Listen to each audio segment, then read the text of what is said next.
នេះជាវីដេអូទី2នៃការណែនាំពីម៉ាស៊ីន KN800 ការកែតម្រូវការតម្រឹម alignment adjustment ដាក់បន្ទះក្តារ plate ឲ្យជិតកង់បិទស្រទាប់ laminating wheel នៅត្រង់ទីតាំងប៉ាដាំងរបស់ Lasia បន្ទាប់មកចុចប៊ូតុងខាងក្រោម Teach ដែលស្ថិតនៅផ្នែកខាងក្រោយនៃឧបករណ៍ Lasia យកខ្សែឧដគែម edge bending strip មកដាក់រួចចុចប៊ូតុង Teach ម្ដងទៀតអេក្រង់នឹងបង្ហាញពាក្យ Good នៅពេលខ្សែឧដគែមឆ្លងកាត់ឧបករណ៍ Lasia ភ្លើងពណ៌លឿងនឹងភ្លឺឡើងដែលបញ្ជាក់ថាការកំណត់តម្រឹម Lasia laser calibration បានជោគជ័យការបិទគែមដោយបញ្ចូលជំនួយ auxiliary feed butt sealing ចុចឈ្នាន់បិទគែមចុះក្រោមដើម្បីចាប់ផ្ដើមដំណើរការបិទគែម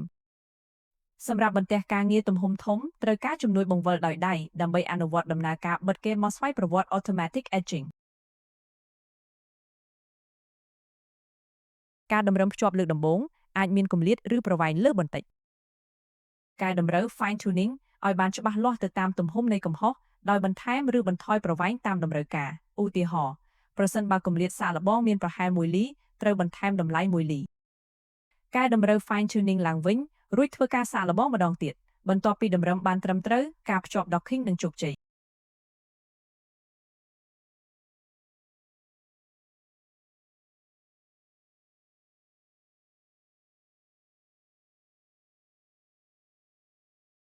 ផ្លាស់ទីដៃស្តុកបន្ទះ stacking arm ទៅកាន់ផ្នែកកាត់តម្រឹម trimming section ឧបករណ៍សម្អាត cleaning device កែតម្រូវបរិមាណបាញ់កម្ទេចធូលីចេញដោយប្រើប៊ូតុងបង្វិលតូច small knob កង់បង្វិលសម្រាប់កែតម្រូវបរិមាណកាត់តម្រឹមប្រើសម្រាប់គ្រប់គ្រងបរិមាណកាត់តម្រឹមឧបករណ៍កាត់តម្រឹមគែមបកកែតម្រូវឧបករណ៍តង់ស្យុង spring ដើម្បីគ្រប់គ្រងកម្លាំងនៃការកាត់តម្រឹមគែមបន្ទាប់មកចុចឈ្នាន់កាត់តម្រឹមដើម្បីដំណើរការដាក់បន្ទះក្តារបតឲ្យជិតកង់តម្រឹម profiling wheel ហើយលែងឈ្នាន់ជើង foot pedal ដើម្បីអនុវត្តការកាត់តម្រឹមកាត់តម្រឹមផ្នែកតូចមួយជាមុនដោយចុចឈ្នាន់កាត់តម្រឹមចុះក្រោមហើយយកបន្ទះក្តារចេញដើម្បីពិនិត្យមើលប្រសិទ្ធភាពនៃការកាត់តម្រឹមបន្ទាប់មកកែតម្រូវកង់បង្វិលទៅតាមបរិមាណកាត់តម្រឹមដែលត្រូវការកែតម្រូវឲ្យនៅសល់ស្រទាប់កៅស្ដើងមួយលើផ្ទៃបន្ទាប់មកបើកប្រព័ន្ធកោសគែម edge scraping តាមរយៈអេក្រង់បញ្ជាចាប់ផ្ដើមដំណើរការកាត់តម្រឹមនិងពិនិត្យមើលប្រសិទ្ធភាពនៃការកាត់តម្រឹមកែមុំកែងខាងក្នុងនៅពេលមិនប្រើប្រព័ន្ធសង្កត់ជំនួយ auxiliary press ទៀតអាចដោះបន្ធូរវាសម្រាប់ចាក់សោបាន